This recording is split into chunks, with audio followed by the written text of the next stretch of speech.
saya Tri Arga Simanjuntak, berasal dari Prodi Ekonomi. Pada tugas UTS Hukum Tata Negara kali ini, saya mengambil tema hukum acara perdata dengan judul pengajuan gugatan.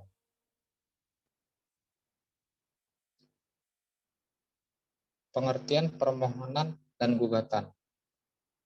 Pengertian gugatan untuk memulai dan menyelesaikan persengketaan perkara perdata yang terjadi di antara anggota masyarakat. Salah satu pihak yang bersengketa harus mengajukan permintaan pemeriksaan kepada pengadilan. Para pihak yang dilanggar haknya dalam perkara perdata disebut penggugat yang mengajukan gugatan kepada pengadilan dan ditujukan kepada pihak yang melanggar atau tergugat dengan mengemukakan duduk perkara dan disertai dengan apa yang menjadi tuntutan penggugat. Surat gugatan dalam arti luas dan abstrak mempunyai satu tujuan, ialah menjamin terlaksananya tertib hukum dalam bidang perdata. Sedangkan dalam arti sempit adalah suatu tata cara untuk memperoleh perlindungan hukum dengan bantuan penguasa, suatu tata cara yang mengandung suatu tuntutan oleh seseorang tertentu melalui saluran-saluran yang sah, dan dengan suatu putusan hukum ia memperoleh apa yang menjadi haknya dan atau kepentingan yang diperkirakan sebagai haknya. Gugatan merupakan suatu perkara yang mengandung sengketa atau konflik antara pihak-pihak yang menuntut pemutusan dan penyelesaian pengadilan. Menurut Sudikno Martokusumo, gugatan adalah tuntutan hak, yaitu tindakan yang bertujuan memberikan perlindungan yang diberikan oleh pengadilan untuk mencegah perbuatan main hakim sendiri. Sementara itu, menurut Darwin Prince yang dikutip oleh Lilik Mulyadi, menyebut bahwa gugatan adalah suatu permohonan yang disampaikan kepada ketua pengadilan negeri yang berwenang mengenai suatu tuntutan terhadap pihak lainnya, dan harus diperiksa menurut tata cara tertentu oleh pengadilan, serta kemudian diambil putusan terhadap gugatan tersebut. Berdasarkan pendapat di atas, dapat diketahui bahwa gugatan adalah suatu permohonan atau tuntutan hak yang disampaikan kepada pengadilan yang berwenang terhadap pihak lain agar diperiksa sesuai dengan prinsip keadilan terhadap gugatan tersebut. Ketika sebuah gugatan sampai di depan sidang pengadilan, maka di situ selalu ada pihak penggugat, tergugat, dan perkara yang disengketakan.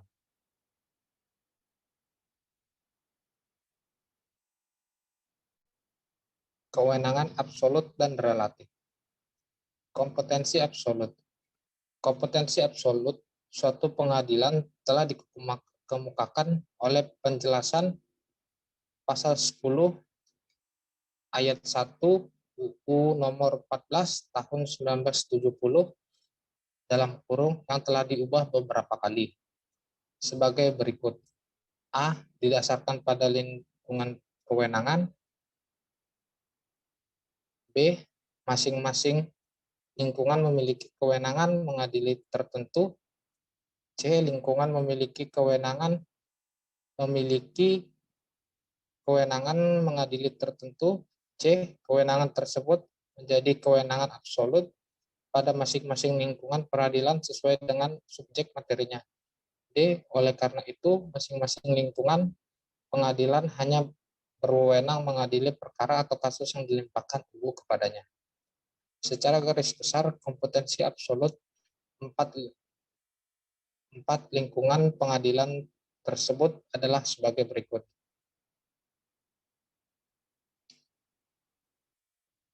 Satu, peradilan umum dalam kurung pasal 50 dan 51 UU nomor 2 tahun 1986 tentang peradilan umum.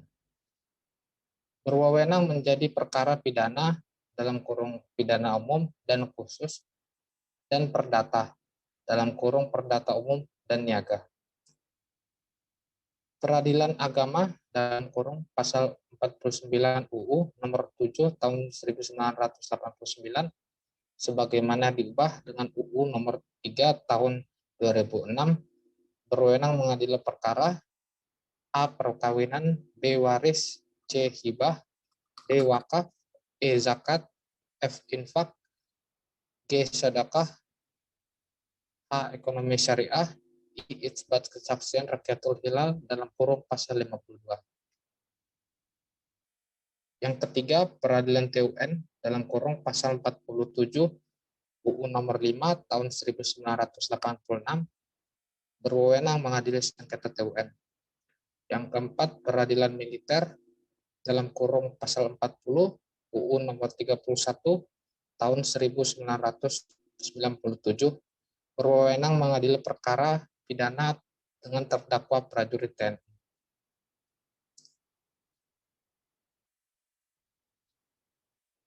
Selanjutnya itu ada kompetensi relatif.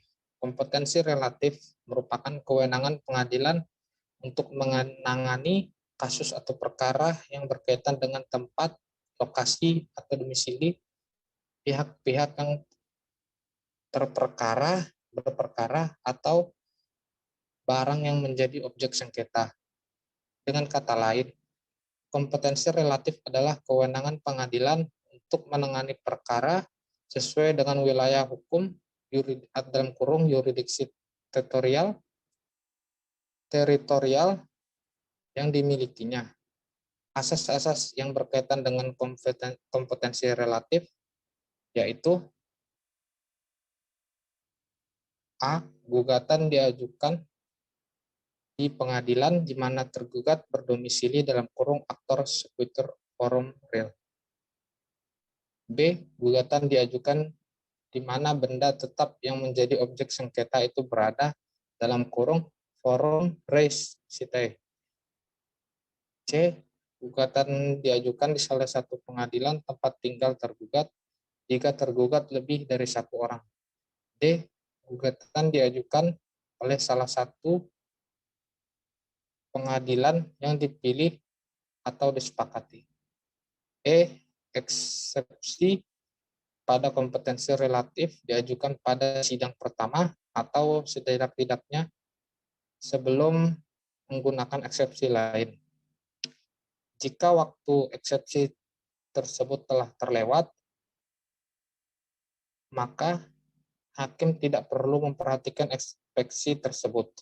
Asas aktor sekuiter forum rei sebetulnya merupakan salah satu implementasi dari asas-asas audio et altram partem dalam kurung hakim harus memperhatikan kepentingan kedua belah pihak secara adil. Karena pada dasarnya gugatan diajukan oleh kepentingan penggugat yang bisa jadi jauh dari tempat tinggal tergugat. Selanjutnya itu ada gugatan lisan dan tertulis. Bentuk gugatan tiap-tiap orang proses perdata, dimulai dengan diajukannya surat gugatan secara tertulis, juga bisa dengan lisan yang dikemukakan ditulis kembali oleh permintaan ketua pengadilan agama kepada paniteranya. Gugatan secara lisan ialah bila mana orang yang hendak menggugat itu tidak pandai menulis yang ditujukan kepada pengadilan agama. Dalam daerah hukum, orang-orang yang hendak digugat itu bertempat tinggal. Selanjutnya, untuk lebih jelasnya mengenai bentuk gugatan perdata yang diberi dan dibenarkan undang-undang dalam praktik dapat dijelaskan sebagai berikut. Bentuk lisan. Pasal 120 HIR garing 144 RBG menyatakan bila mana penggugat tidak dapat menulis, maka gugatan dapat diajukan secara lisan kepada ketua pengadilan. Ketua pengadilan tersebut membuat catatan atau menyuruh membuat catatan tentang gugatan itu. Dalam RBG menyatakan bahwa gugatan secara lisan tidak boleh dilakukan oleh orang yang dikuasakan. Tujuan memberikan kelonggaran mengajukan gugatan secara lisan untuk membuka kesempatan kepada para rakyat pencari keadilan yang buta aksara membela dan mempertahankan hak-haknya. Menghadapi kasus yang seperti ini, fungsi pengadilan untuk memberikan bantuan sebagaimana yang digariskan dalam pasal 119 HIR atau pasal 143 ayat 1 RBG JO, pasal 58 ayat 2 UU nomor 7 tahun 1989. Dalam memberikan bantuan, memformulasikan gugat lisan yang disampaikan ketua pengadilan tidak boleh menyimpang dari maksud dan tujuan yang dikehendaki penggugat. Untuk menghindari hal di atas, maka hakim atau pegawai pengadilan yang ditunjuk oleh ketua pengadilan dalam merumuskan gugatan lisan dalam bentuk surat gugatan dapat melaksanakan langkah-langkah berikut, yaitu penggugat mencatat segala kejadian dan peristiwa sekitar tuntutan yang diminta oleh penggugat. Kemudian merumuskan dalam surat gugatan yang mudah dipahami. Gugatan yang telah dirumuskan dalam sebuah surat gugatan itu dibacakan kepada penggugat. Apakah segala hal yang menjadi sengketa dan tuntutan telah disesuaikan dengan kehendak penggugat. Apabila sudah sesuai dengan kehendak penggugat, maka surat gugatan itu ditandatangani oleh hakim atau pegawai pengadilan yang merumuskan gugatan tersebut. Selanjutnya itu ada gugatan tertulis. Gugatan yang paling diutamakan adalah gugatan dalam bentuk tertulis. Hal ini ditegaskan dalam pasal 118 ayat 1 HR yang menyatakan bahwa gugatan perdata yang pada tingkat pertama untuk kekuasaan pengadilan negeri harus dimasukkan dengan surat permintaan yang ditandatangani oleh penggugat atau oleh wakilnya dengan surat permintaan yang ditandatangani oleh penggugat atau oleh wakilnya menurut pasal 123 kepada ketua pengadilan negeri di daerah hukum siapa tergugat bertempat diam atau jika diketahui tempat diamnya, tempat tinggalnya sebetulnya. Mengenai gugatan tertulis, selain dijelaskan dalam HR, juga dijelaskan dalam RBG pasal 142 ayat 1 yang menyatakan bahwa gugatan-gugatan perdata dalam tingkat pertama yang menjadi wewenang pengadilan negeri dilakukan oleh penggugat atau oleh seorang kuasanya yang diangkat menurut ketentuan-ketentuan dalam pasal 147. Dengan suatu surat permohonan yang ditandatangani olehnya atau oleh kuasa tersebut dan disampaikan kepada ketua pengadilan negeri yang menguasai wilayah hukum tempat tinggal tergugat. Atau jika tempat tinggalnya tidak diketahui, di tempat tinggalnya yang sebenarnya.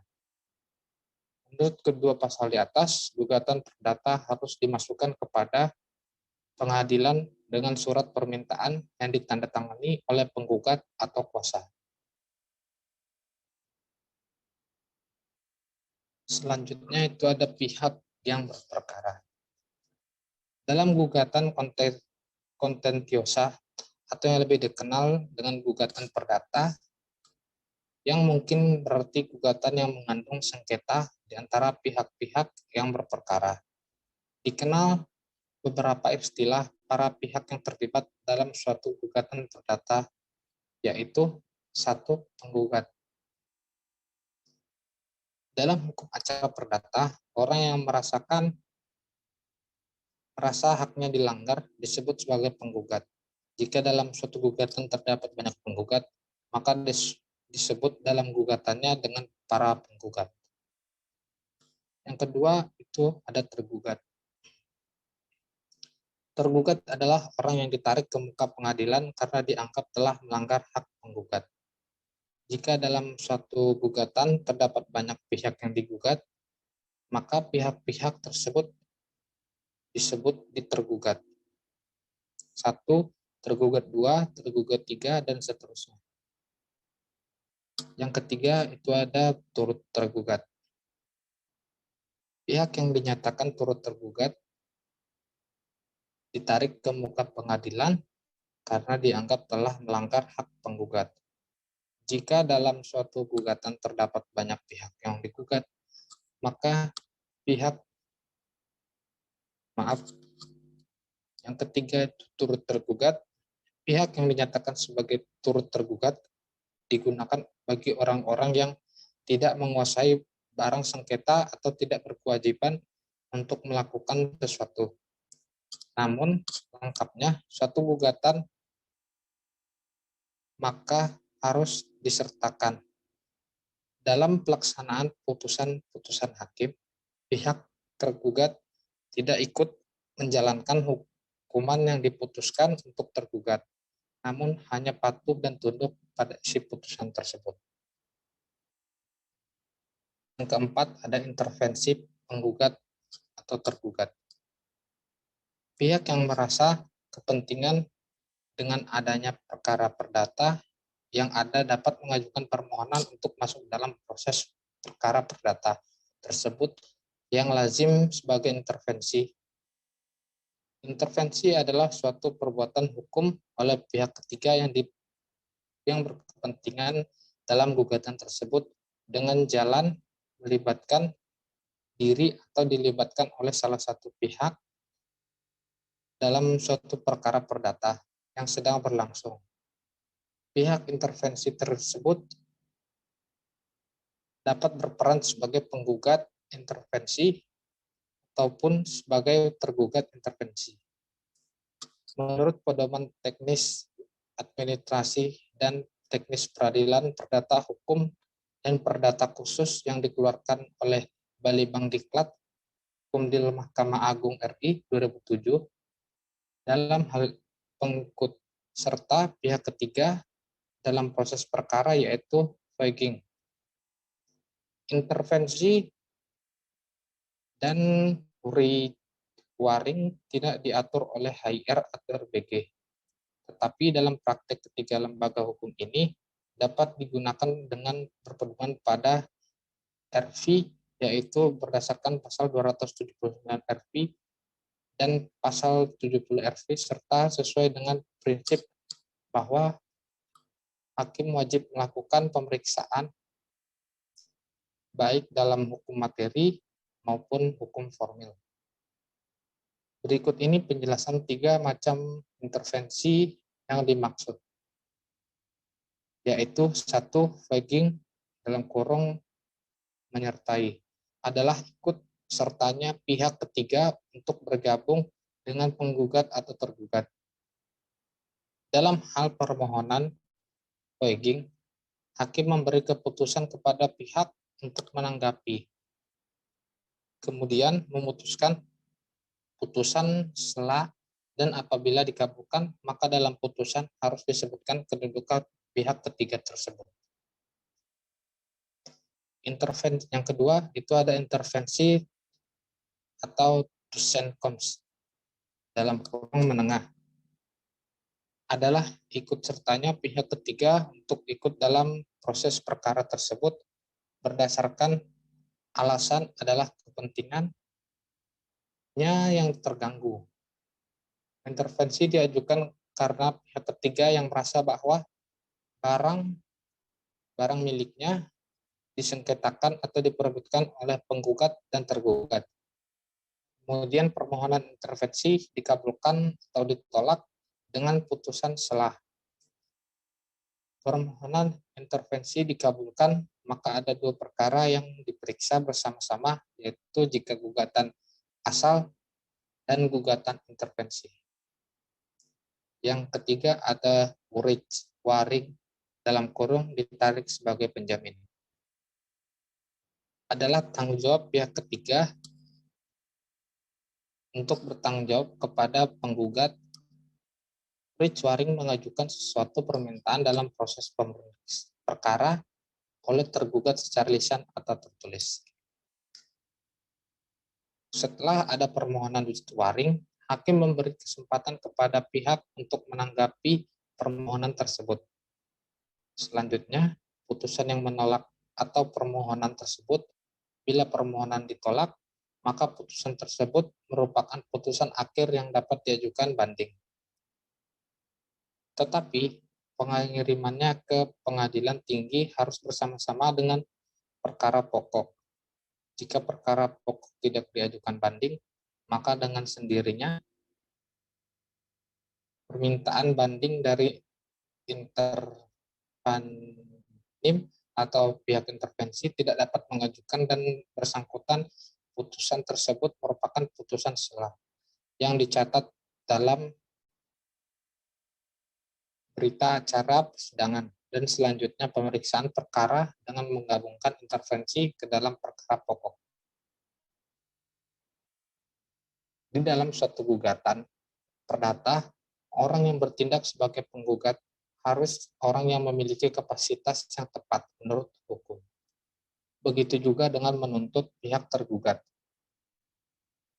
Harus memiliki hubungan hukum dengan pihak penggugat dalam perkara gugatan perdata yang diajukan. Kekeliruan bertindak sebagai penggugat maupun tergugat dapat mengajukan gugatan tersebut cacat formal. Cacat formil dalam menentukan pihak penggugat maupun tergugat, kesalahan ini personal.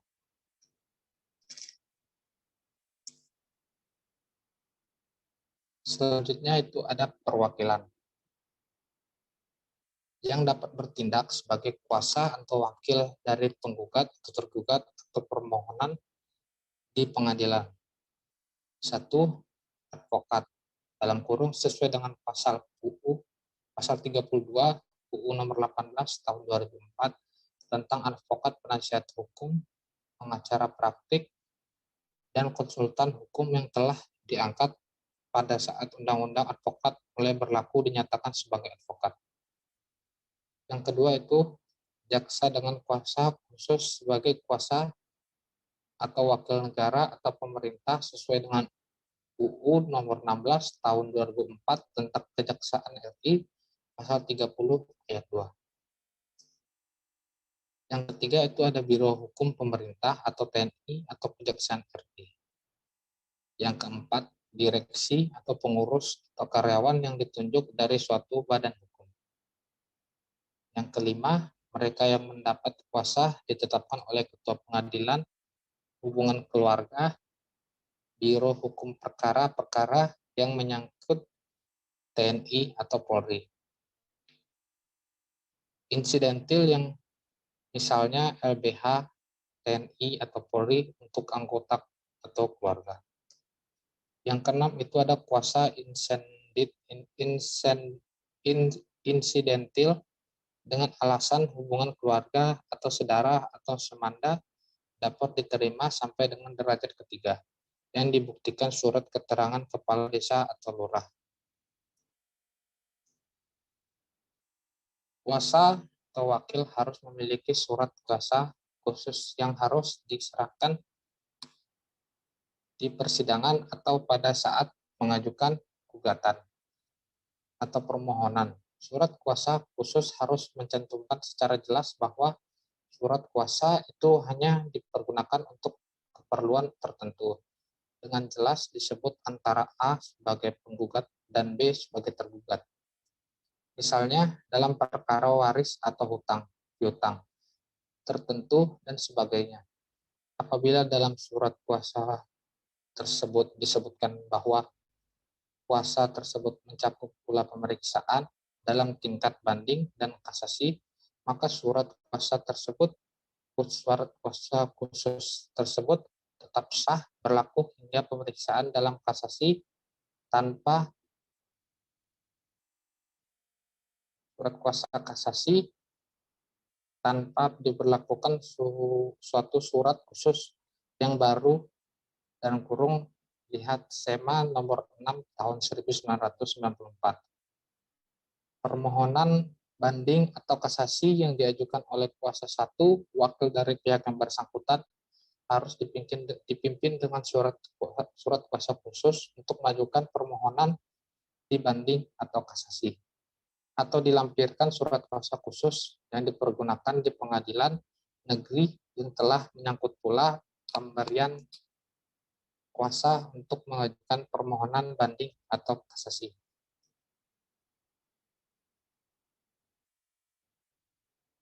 Yang terakhir itu ada surat kuasa. Surat kuasa hukum menurut pasal 1792 KUA Perdata berbunyi, pemberian kuasa adalah suatu persetujuan dengan mana seseorang memberikan kekuasaan kepada seseorang lain yang menerimanya untuk dan atas namanya dilenggarakan suatu urusan. Jika dicermati secara mendalam, maka dalam pasal 1792 KUH Perdata tersebut terdapat kata persetujuan yang dapat dimaknai sebagai perjanjian. Oleh karena itu, pemberian kuasa adalah perjanjian kuasa. Dengan demikian, dalam surat kuasa dapat diperjanjikan hal-hal yang berkaitan dengan hak dan kewajiban antara pemberian kuasa dengan penerima kuasa. Misalnya, mengenai hak retensi, kuasa substitusi, dan pencabutan surat kuasa. Itu sebabnya pasal 1792 KUH Perdata maupun pasal 1793 ayat 1 KUH Perdata menyatakan pemberian kuasa setelah didasarkan atas persetujuan kedua belah pihak dapat dituangkan dalam bentuk akta otentik atau akta di bawah tangan, maupun dengan lisan. Namun demikian, tanpa mengurangi penjelasan di atas berdasarkan pasal 1793 ayat 2 KUH Perdata, penerimaan kuasa dapat terjadi secara diam-diam. Akan tetapi, cara diam-diam ini tidak dapat disepakati secara tegas dan harus dituangkan dalam bentuk akta atau surat kuasa. Pasal 1 UU Pasal 1 angka 1 UU nomor 18 tahun 2003 tentang advokat menyebutkan advokat adalah orang berprofesi sebagai memberi jasa hukum baik di dalam maupun di luar pengadilan yang memenuhi persyaratan berdasarkan UU ini. Advokat dalam memberikan jasa pelayanan hukum terdapat klien yang membuktikan bantuan hukum tentunya didasarkan oleh persetujuan kedua belah pihak yang dituangkan kemudian dalam bentuk surat kuasa khusus. Dalam menyusun surat kuasa, setidaknya harus dicantumkan 19 komponen, yakni A. Mencantumkan judul surat kuasa atau surat kuasa khusus. B. Memuat identitas pemberi kuasa, nama dan alamat yang jelas. C. Menyebutkan sebagai pemberi kuasa. D. Menegaskan pilihan domisili hukum pemberi kuasa dalam kurung kantor advokat yang ditunjuk. D. E. Menyebutkan nama penerima kuasa dalam kasus ada 2 orang advokat. F. Menegaskan dari mana penerima kuasa dalam kurung sebagai advokator kantor apa. G. Penegasan tentang bertindak bersama-sama atau masing-masing sendiri. H. Menyebutkan sebagai penerima kuasa. I. Penyebutan kata khusus. J. Tentang tujuan pemberian kuasa untuk mewakili pemberi kuasa mengajukan gugatan. K. Identitas tergugat dalam kurung nama dan alamat. L. Tentang kasus apa dalam kurung tidak menjalankan isi perjanjian. M. Pengadilan negeri mana gugatan tersebut diajukan. N. Mengajukan hak substitusi. O. Mencantumkan hak retensi. B. Tanggal pemberian kuasa. Q. Kolom nama dan kuasa, F kolom nama dan tanda tangan penguasa, dan yang terakhir S penerimaan materai dalam kurung materai. Sekian saya.